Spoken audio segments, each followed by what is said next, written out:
Hi, my name is ColdBeer and let's start with 8-bit armies.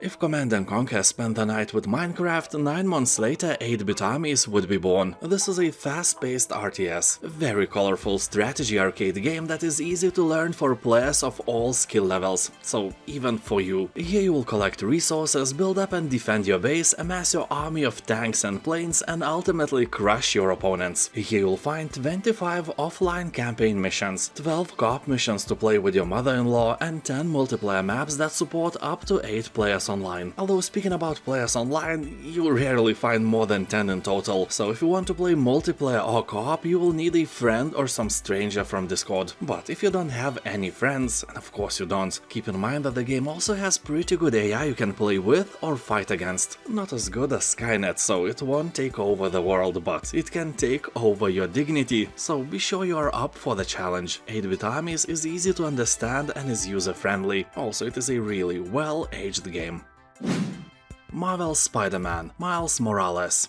Following the events of Marvel's Spider-Man Remastered, teenager Miles is adjusting to his new home while following in the footsteps of his mentor Peter Parker as a new Spider-Man. But when a fierce power struggle threatens to destroy his new home, the hero realizes that with great power comes great electricity bills, or something like that. So to save all of New York, you must take up the mantle of Spider-Man and own it like you stole it, or something like that. Anyway, there are some sweet technical characteristics as well. Unlocked frame rate, newest Nvidia graphic technologies, upscaling, ultra-wide monitor support, ray tracing, and DualSense controller support with all the tricks you get on PlayStation. The review score is above 90%, so it's a no-brainer for various joyful Spider-Man fans, or even for old grumpy dudes who just want to chill and enjoy the views.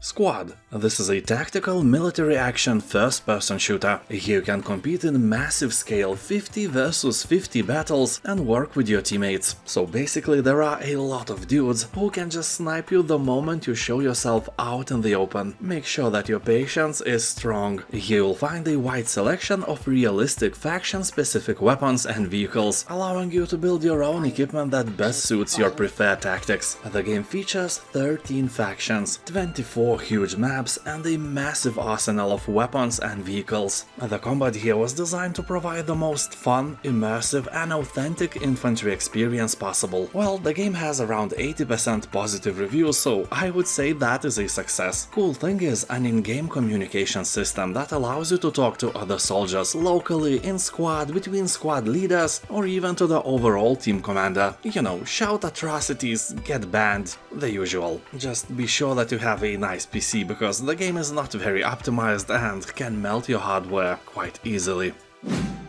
Spirit of the North. This is a single-player, third-person adventure game inspired by the mysterious, breathtaking landscapes of Iceland. The story takes root from various pieces of Nordic folklore. Here you play as an ordinary red fox whose story becomes entwined with the guardian of the Northern Lights, a magical spirit fox. As you journey over the mountains and under red-stained skies, you'll discover more about your companion and land left in ruin. The game is uniquely designed to have no dialogue or narration. You know, foxes do not talk, or do they? What does the fox say? I'm sorry, you probably forgot this song exists, but now it will be stuck again like an earworm in your head for a long time. You are welcome. So, Spirit of the North is an adventure game with strong puzzle elements, so be sure you like to use your IQ, if you have one. Star Wars Battlefront 2. Almost 90% of positive reviews left by tens of thousands of players is definitely proof that the game is done right, and I can confirm that. I played the game for several hours and I had a lot of fun. So this edition sold on Steam is called Celebration Edition, and along with the base game it includes all past and future updates and many other cosmetic things you don't really care to hear about if you never play the game. So here up to 40 players fight in massive battles, pilot huge array of vehicles, and can even participate in space combat. Also, one thing that is really uncommon for any game released by Electronic Arts is the ability to train offline. You can do that, and only with your new knowledge you can start, you know, dying in real-time multiplayer battles. Yeah, dude, don't expect to be thrown into combat with noobs like you. Everyone will have more experience than you do, but you have to collect your strength and show them who's the boss.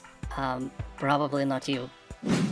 Crypt of the NecroDancer. Entertaining music, fast-paced gameplay and RPG elements makes this game really great. I have played countless hours of it and I enjoyed every single one of them. Just be sure that you are a calm person, because this game is hard. Not as hard as Diamonds or Tardigrades for example, but hard enough to make you rage quit a few times. But then you will come back, because Crypt of the NecroDancer is not about the destination, it's all about the journey, which will be very short for you. And the game has permadeath as well. I have died about 100 times by now and probably lost a bit of my brain cells in the process. Well, jokes aside, the best thing here is the music. The name of the game kinda suggests that this is a rhythm game, and that rhythm is amazing. Especially when the merchant starts to sing, that is priceless. And the conclusion would be that Crypt of the NecroDancer is one of the most entertaining roguelite games I have ever played. You have my all recommendations. Doom Eternal. Definitely, this is one of the most entertaining first-person shooter games ever. Here, Hell's army has invaded Earth, and you must show those puny demons the way home. And by the way home, I mean you have to splash their intestines all over the place, walk in their blood and be as awesome as humanly possible. There are only a few games with such entertaining combat as Doom Eternal, but it also has a big flaw almost everybody hates. That is platforming. Yeah, here you occasionally have to jump over rivers of lava, climb walls and make precision leaps over and over again. That stuff is completely not cool when you play in the first person. I don't know why John Romero decided to ditch the Doom franchise and instead went and made Empire of Sin with only 49% of positive reviews on Steam, but I can feel with my butt that if he was in charge, the platforming part of Doom Eternal would be gone. Anyway, I do recommend the game, the price is fantastic. Dishonored: Death of the Outsider. Here you are, a supernatural assassin with one important mission. You have to kill a godlike figure called the Outsider. As you can imagine, killing someone who is actually godlike is not an easy job, even for a supernatural assassin. You'll have to journey deep into the underbelly of the city, where you will unravel some of the lost secrets. Along the way, you will infiltrate underground fight clubs and black magic cults, and then retrieve... Yeah, the rest of the game's description is plain spoilers on Steam, avoid reading it. Anyway, as you hunt down the Outsider, you will face off against a new cast of enemies along the way. Armed with your weapons, gadgets and abilities, you will have to take down deadly foes by accepting contracts to find and eliminate optional targets throughout your mission. So you are an actual hitman here, well, hitwoman more accurately, and the game has a very positive review score on Steam, so it's obviously not a bad game. Ancestors: The Humankind Odyssey. This is a really original and truly amazing game where you play as an ape. Yeah, your journey starts 10 million years ago, and by then we still shared our ancestors with gorillas and chimpanzees. Our last common ancestor with the apes, chimpanzees to be exact, is known to be roughly about 5 million years old. So you start as an ape and over the years evolve into an early human. The whole game spans from 10 million to 2 million years ago. Your task is for you and your tribe not to die and not to choose the path of extinction. The future of humanity is in your hands, like literally. As developers say, evolution was not written in stone. Your decisions will shape how you will overcome obstacles, increase your species, and what knowledge you will pass on to future generations. You can focus on specific attributes or choose a more balanced approach to survival. Your clan's ability to survive will be directly impacted by your decisions and choices, making each player's experience a unique one. It's a wonderful game reminding us that we are just starting to go on our evolutionary path as human species. 2 million years is nothing. Dinosaurs existed for 165 million years before they all died out. Except the birds, of course, add another 65 million years to that big number. That is a huge difference. Not as huge as your mama though. My friend Pedro. This is a violent ballet about friendship, imagination, and one's man's struggle to obliterate anyone in his path. The strategic use of split aiming, slow motion, and the old stylish window breach create one action sequence after another. If I had to describe this game in one word, it would be fluid, intuitive. Well, that's 3 words, but I was never good at counting. Anyway, this game is pure carnage with amazing features like time slowing and killing enemies with a frying pan. People on Steam are saying that this is a platforming Max Payne, although yellower and with Adidas tracksuit. And you know, Pedro, it's not you, it's a talking banana which makes you commit murders. Great game. Prey. The game has a really cool story that has you playing as a scientist exploring a place infested by an alien life form. Yeah, I bet you heard that somewhere. If you dozen, 100 million times. Despite that, aliens are really nice here. Well, by saying nice, I mean that they are the opposite of nice. You wouldn't want to chat with them about video games or best beer kinds in the universe or, you know, the best recipe for potato salad. No, they are terrifying creatures. Although, as I always say, not as terrifying as people who put pineapple in potato salad. Those are the worst. Just imagine this space station filled with them. Prey is a thriller, but that tiny change would make it one of the scariest horror games ever. So anyway, Prey gives you a variety of weapons to use along with superpowers like telepathy or the ability to trick enemies by turning yourself into everyday items. Yeah, it may sound like nonsense, but it's not. You can truly acquire alien abilities and use them by stopping time or turning yourself into a bottle of beer, and then you can roll around like crazy. Not suspicious at all. Well, this ability of turning yourself into a stuff could probably spice up the love life of you and your wife or imaginary girlfriend. I don't judge. But first you have to defeat the space evil and escape from the space station alive, and with all the parts intact needed for, you know, spiciness.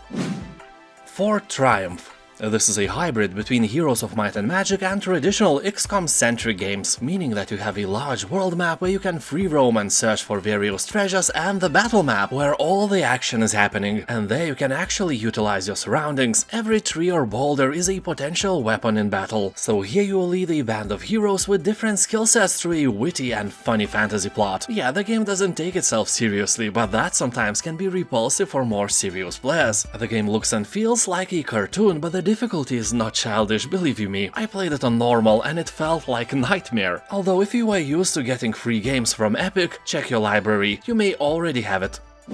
Space Engineers. This is a sandbox game about engineering, construction, exploration and survival in space and on planets. You will build spaceships, wheeled vehicles, space stations and planetary outposts of various sizes. They can be civil or military, depending on your approach. Here you can pilot ships and travel through space to explore uncharted worlds and gather resources to survive. Game features not only survival but also a creative mode where you just explore and build without any worries. Game features a realistic, volumetric based physics engine. Everything can be assembled, disassembled, damaged and destroyed. Except your virginity. Nothing can break it. I'm sorry, I'm kidding. I mean, nothing in this universe can break it. The game can be played either in single or multiplayer modes and supports up to 16 players online. So if you have some imaginary friends, you can play together. As developers say, the game's setting is a NASA punk, just like Starfield's. You know, think about how modern day NASA technology evolved 60 years in the future. Space engineers strive to follow the laws of physics and don't use technologies that wouldn't be realistic to have in the near future. So no teleportation, no anti-gravity devices, and no whiskey without a hangover is available. Anyway, this is a wonderful game, you have all my recommendations. The Elder Scrolls V Skyrim Special Edition. By player count on Steam it holds 46th place among all the games. That shows how huge and popular this game is. There is no doubt that Skyrim is a masterpiece of open world games, and in my opinion it was decrowned from the throne of the best game in the field only by the third Witcher. By now it is of course a bit outdated, but it still lets you dive into a huge fantasy world and explore incredible places. Skyrim is single player only. There is no bullshit of other players invading your game like in Elden Ring, no other gamers walking around like in Diablo 4 when you just try to accomplish single-player campaign. Here you are alone, and everything is done for your personal pleasure. You can become a warrior, mage, assassin, or drug addict. You know, it's up to you. Skyrim is like a great book where you are the main protagonist. Superhero to be fair, but the lore is super deep. Stories, especially for guild quests, are great, and if you never played it, just do it. Airships Conquer the Skies. More than 90% of positive reviews left by thousands of people got my attention. And that is great, because the game at first sight looks simple, and I usually ignore titles like that. Not this time. Here you will need to use all your creativity and skill to design and build fearsome airships and land vehicles to give you the edge in massive aerial battles. So this is a steampunk real-time grand strategy wargame with air and naval combat. You will construct your vehicles by piecing together a vast array of modules, choosing weapons, armor types, structures, equipment and resources in near endless configurations to allow you to prevail even against the strongest foes. So construct your flying mechanical potato and fight for the honor of glorious ColdBeeristan. South Park: The Stick of Truth. From the perilous battlefields of the Fourth Great Playground, a young hero will rise, destined to be the South Park's savior. For 1,000 years, the battle has been waged. The sole reason humans and elves are locked in a never-ending war is the stick of truth. But the tides of war are soon to change as word of a new kid spreads throughout the land, his coming foretold by the stars. Anyway, you'll arm yourself with the weapons of legend to defeat underpants gnomes, hippies, vegans and other forces of evil. If you succeed in your perilous mission, you shall become South Park's savior. And if you fail, you will forever be known, you know, whoever you are right now. No offense. Here, obviously, you will become Batman. The game comes with the introduction of the Batmobile and enhancements to signature features, such as free-flow combat, stealth, forensics, and navigation. The main feature, the Batmobile, is brought to life with an original design featuring a distinct visual appearance and a full range of high-tech gadgetry. It is designed to be fully drivable throughout the game world and capable of transformation from high-speed pursuit mode to military-grade battle mode. Vehicle sits at the heart of the game's design and allows you to race the streets at high speeds and catch most dangerous villains. Batmobile also augments your abilities in every aspect, from navigation and forensics to combat and puzzle solving. People on Steam are saying that Arkham Knight looks better than most games today and is immensely fun. The reviews are around 90%. The game is great. Fallout 4. Here you can play from first or third-person perspective. You can take items that lie around and roam across a big open world in search of adventure, absolutely ignoring the main quest and story. So basically it evokes, at least for me it did, the same feeling of freedom and exploration as the Elder Scrolls games. The main difference, of course, is the setting. Fallout 4 is a post-apocalyptic sci-fi game. It's filled with mutants and creepy facilities to explore. You can also join various factions and that will immensely influence the outcome of the story. Sadly, they don't have a potato salad faction you could join. That is a shame. The game, along with the third Fallout game, has only one really annoying feature. In both cases, I finished the game thinking that I have like 10 or more hours of gameplay left, and it ended absolutely unexpectedly and way too fast. So if you decide to play Fallout 4, keep that in mind. Roam around, do some side quests, do not rush the story. All three games, I mean third Fallout, Fallout New Vegas and Fallout 4 are great games. You have all my recommendations. Kerbal Space Program.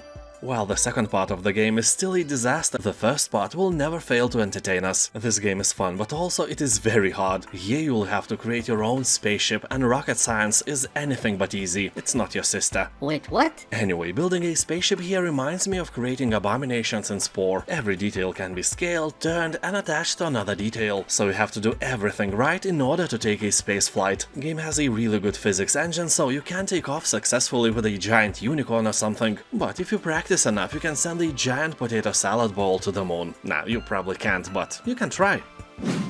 The Dark Pictures Anthology, House of Ashes. Here, at the close of the Iraq War, special forces hunting for weapons of mass destruction unearth something far deadlier. A buried Sumerian temple containing a nest of creepy creatures. To survive the night below, they must forge a brotherhood with their enemies from the world above. And only your decisions will influence how the story will unfold. Basically, I can guarantee that nothing good will ever happen with you behind the wheel. Everyone will die horribly and you are the one to blame. But hey, that's the beauty of this game. You can replay it and make different, probably way worse decisions next time.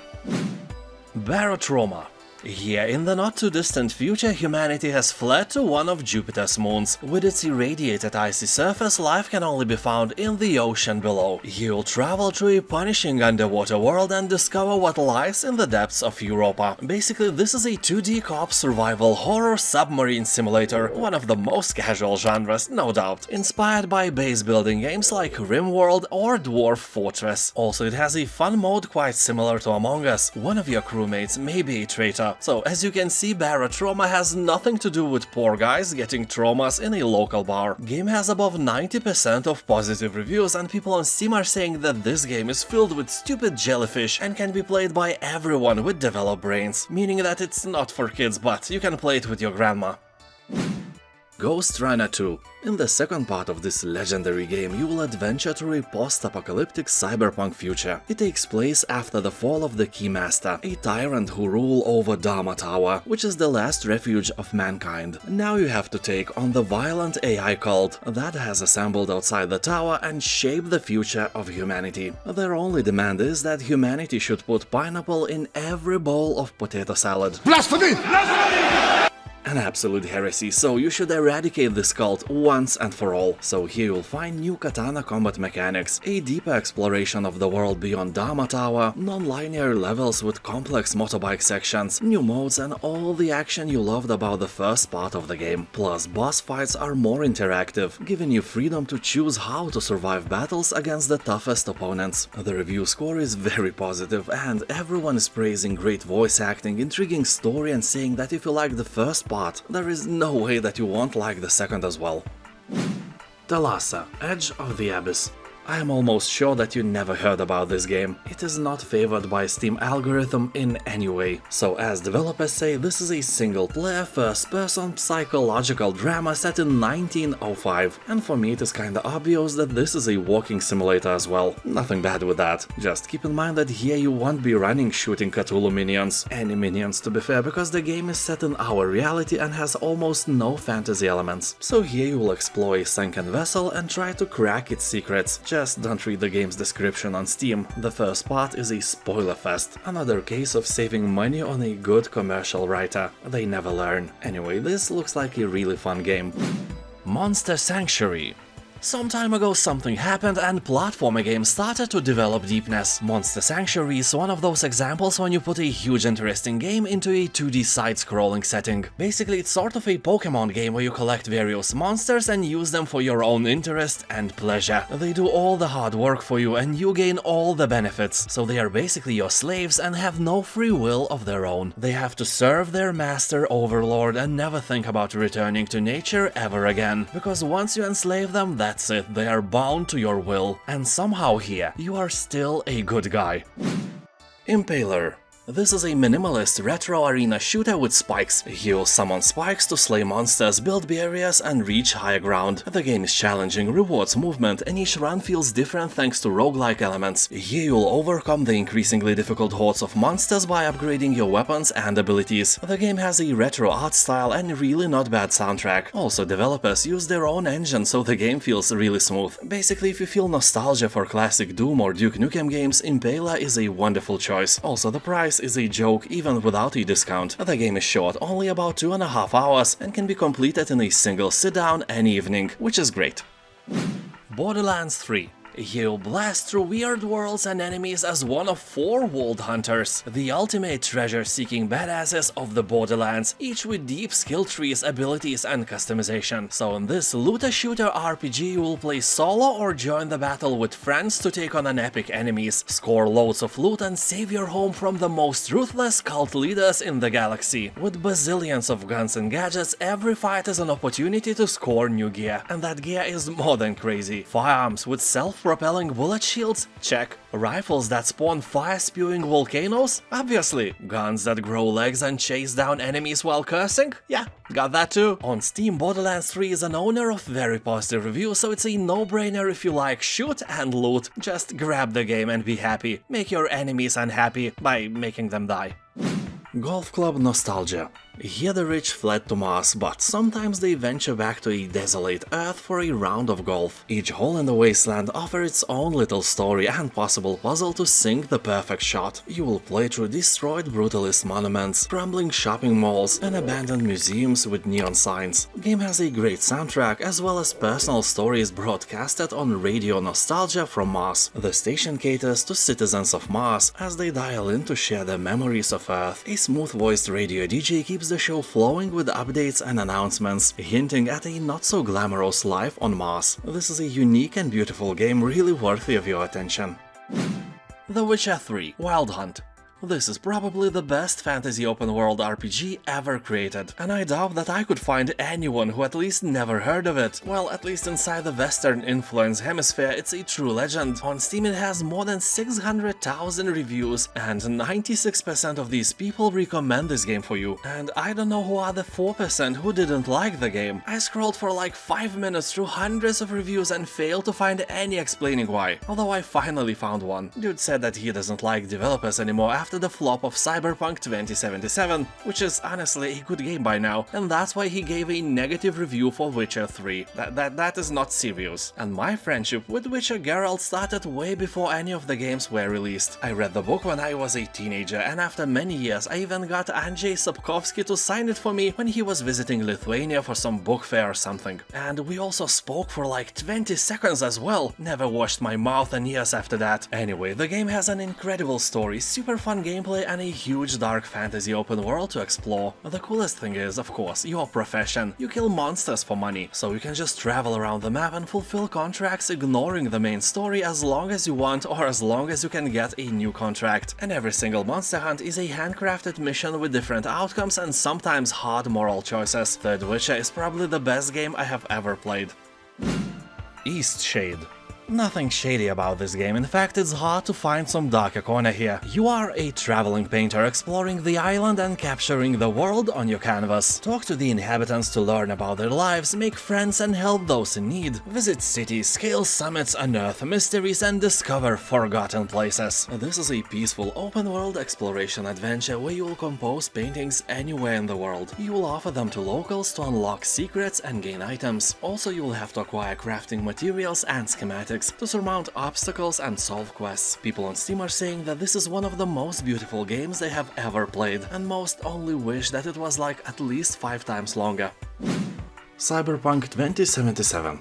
This is undoubtedly one of the greatest single-player RPG games ever made. It had a rough start, but that is in the past and I can finally skip talking about it. Here you will dive into an adventure in a sprawling megalopolis of Night City. You will have to take on the role of a cyberpunk mercenary who has to do everything and a bit more to survive. The game has one of the coolest single-player campaigns and is a must-play for every gamer. Although remember that this is an RPG and also a first-person shooter, so the logic does not always work. You know, the same bullet does more damage when you have more experience. That makes no sense, but hey, it's a game. Just like in Fallout or GTA games, you will take on random jobs, build a reputation and unlock various upgrades. The relationships you forge and the choices you make will shape the story and the world around you. The game is massive and it has Keanu Reeves in it, so in general this is a wet dream of anyone who likes single-player RPG games, but it also has some really annoying flaws as well. Despite being set in a GTA-like world, here you cannot fly. I see a lot of comments that say something like, "Whatever, I don't need to fly." yeah, but I do. That is a real downgrade and annoys me very much. Anyway, the campaign is more than awesome, 11 cold beers out of 10. And now thank you for watching, have a nice day, and I'll see you next time. Also subscribe. Yeah, do it now.